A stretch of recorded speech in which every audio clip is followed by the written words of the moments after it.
Bismillahirrahmanirrahim. Assalamualaikum warahmatullahi wabarakatuh. Sinjal. Waalaikumsalam warahmatullahi wabarakatuh. Saya Muhammad Ahmad Fizi bin Abdul Latif, selaku pelajar PSNP Sem 1 dari IPG Banyu. Terlebih dahulu saya ingin mengucapkan ribuan terima kasih ke atas kesudian Ustaz untuk ditemu bual bagi memberi kerja khusus saya bagi subjek perkembangan kanak-kanak. Lebih dahulu saya ingin tanya mengenai sarapan saya, iaitu bolehkah Ustaz kongsikan sedikit bukti peribadi Ustaz dari sejarah profesional dalam dunia pendidikan? Silakan. Bismillahirrahmanirrahim. Assalamualaikum warahmatullahi wabarakatuh. Saya Muhammad Nizam bin Abdul Samad.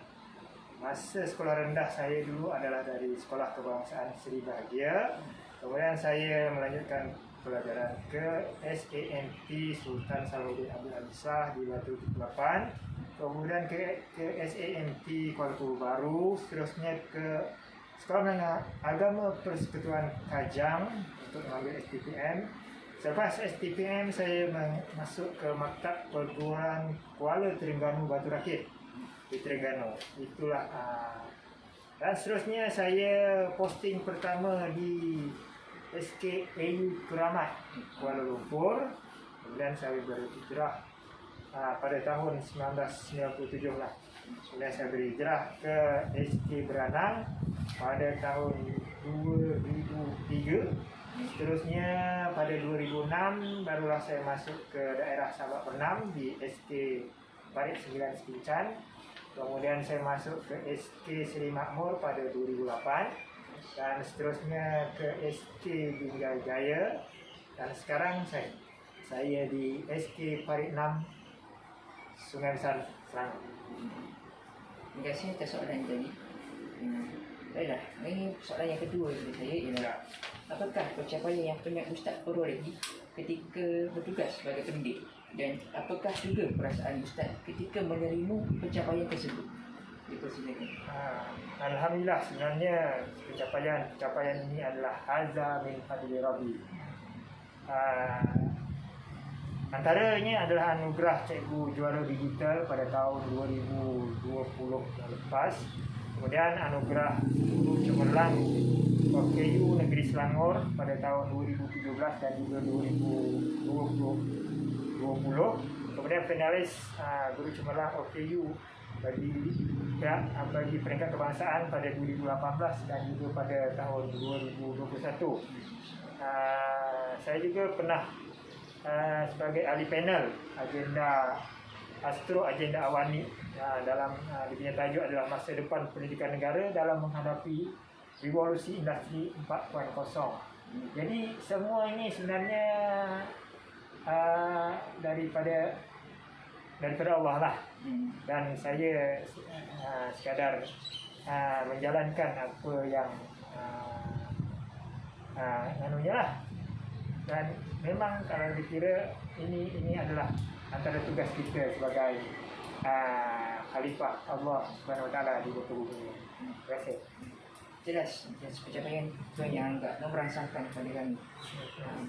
Baiklah, seterusnya mengenai soalan yang ketiga pula, bolehkah Ustaz terangkan maksud yang sebenar mengenai kreatif dan inovatif dalam mengintegrasikan teknologi digital dalam pengajaran dan pembelajaran masa kini? Silakan.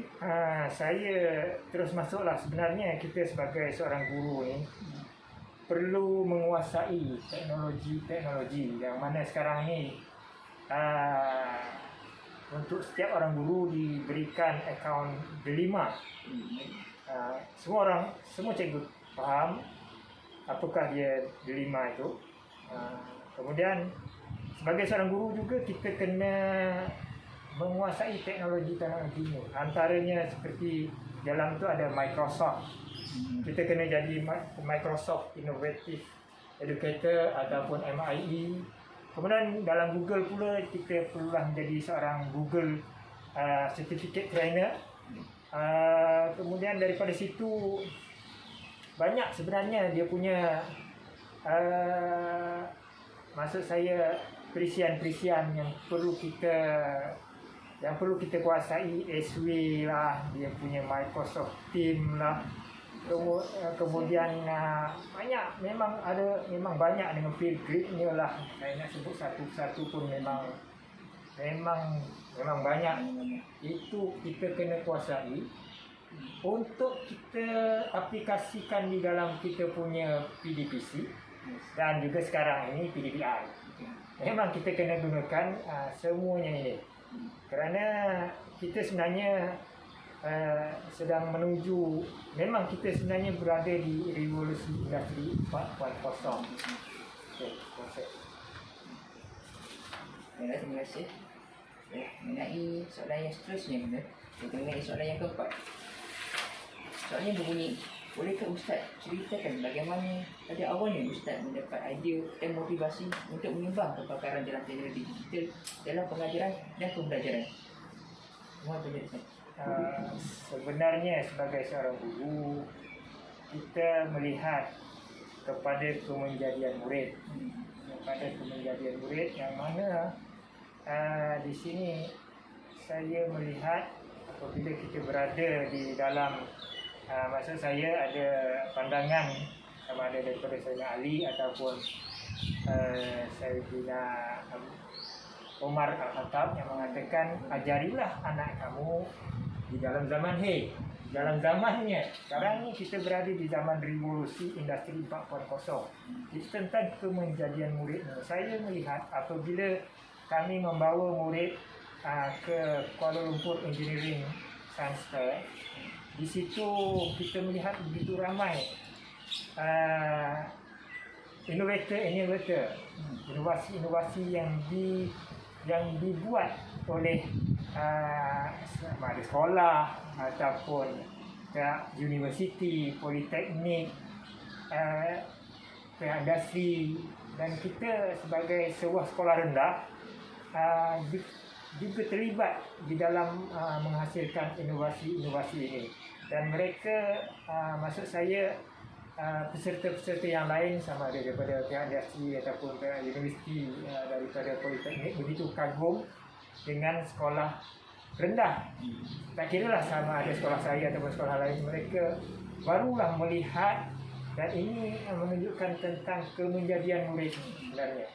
Pada situ ialah murid-murid ini membuat inovasi-inovasi, memang banyaklah inovasi-inovasi yang telah pun dilakukan oleh murid-murid kita. Sebenarnya ini cetusan daripada pihak NDEC, kerana pihak NDEC telah pun menaja SK Parit 6 ni pada tahun 2017 yang lepas, dan kami telah pun bersama dengan Skop IT daripada Australia untuk memberi memberi pelajaran kepada murid-murid SK Parit 6, codingnya lah, dengan Arduino-nya lah, dengan pelbagai lagi, dengan Meet Application Inventor-nya lah. Terima kasih. Jelas ada soalan yang tadi. Yang kedua pula ialah mengenai apakah peranan Ustaz sebagai guru ICT terhadap para pelajar dan guru-guru di peringkat sekolah, daerah atau negeri bagi meningkatkan kemahiran mereka menggunakan teknologi digital dalam pengajaran dan pembelajaran? Sebenarnya kalau saya semenjak daripada tahun 2002, semasa saya di SKU Keramat, saya telah pun dilantik sebagai fasilitator dan juga jurulatih utama lah daripada tahun 2002 sehinggalah ke sekarang ni. Tapi dia punya tu berlain lah. Daripada dulu itu kita panggil literasi komputer, kemudian saya pindah ke SK Beranang pun saya dilantik sebagai JU ICT. Kemudian pada tahun 2012 dilantik pula sebagai JU VAE Frog. Dalam masa yang sama juga sebagai JU ICT. Kemudian 2017 Digital Classroom Sabak Bernam. Dan sekarang Digital Maker Hub lah maksudnya. Semua ni kita perlu untuk memberi latihan kepada guru-guru. Nama ada guru-guru di daerah Sabak Bernam ataupun negeri Selangor dan seluruh Malaysia lah maksudnya. Dan juga untuk murid-murid juga.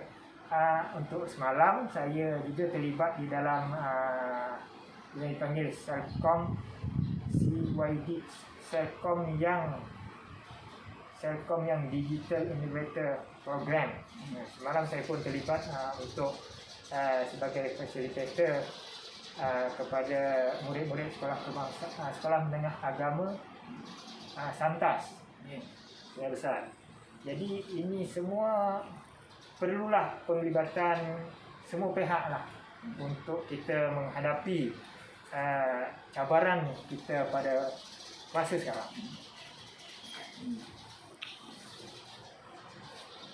Baiklah.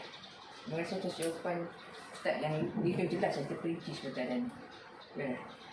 Mari soalan yang keenam, iaitu berbunyi, adakah Ustaz memikirkan perancangan seterusnya terhadap bidang teknologi digital dalam pengajaran dan pembelajaran di masa depan?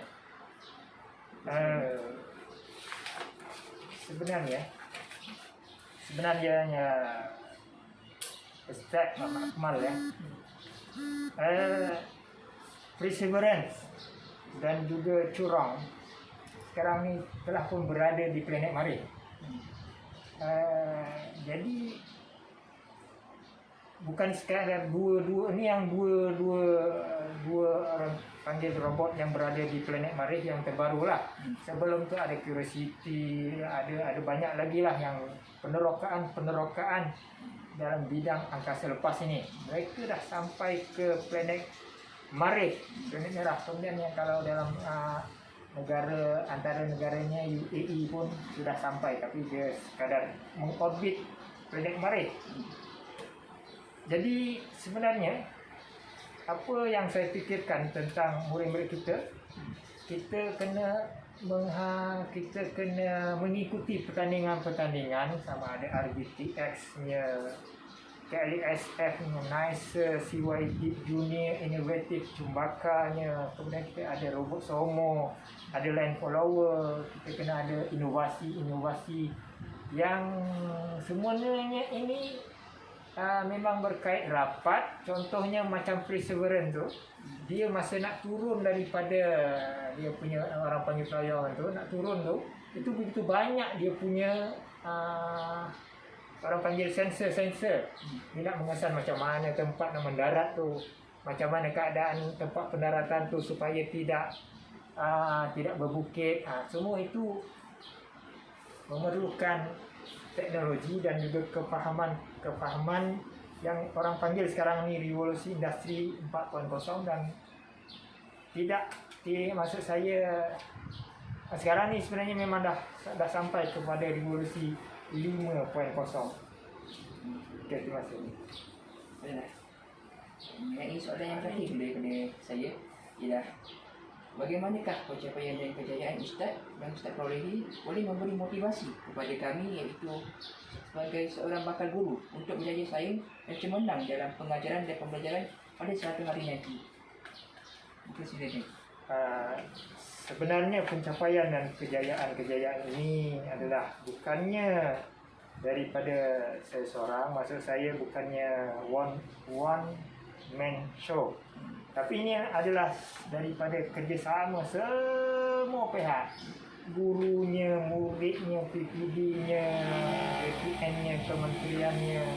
Kemudian kita kena ada sikitlah lebih minat tentang perkara-perkara ini, kerana kita memikirkan tentang kemenjadian murid kita, supaya murid-murid kita ini dapat bersaing. Kerana sekarang ini kalau kita tidak menggunakan peluang ini, maksud saya di dalam revolusi industri 4.0 ini, kita akan ketinggalan. Memang akan ketinggalan. Kita tengok sekarang semuanya macam diambil alih oleh robot. Saya bagi contoh tool. Kalau dulu ada 10 tool, ada 30 orang bekerja. Sekarang ni seorang pun tak ada, yang tinggal jaga saja. Sekarang ni ambil oleh Touch and Go dengan RFID-nya. Itu baru tool. Kemudian pada 2017 saya melihat membaca akhbar mengatakan di negara China ada sebuah bank yang diuruskan oleh robot saja semua. Kemudian kita lihat daripada situlah kita memikirkan bagaimana murid-murid kita. Kalau dia orang just bermain game PUBG saja, amat very dangerous lah. Sepatutnya murid-murid ini menghasilkan game. Sekarang sama ada melalui aplikasi Meet, aplikasi Adventure ke,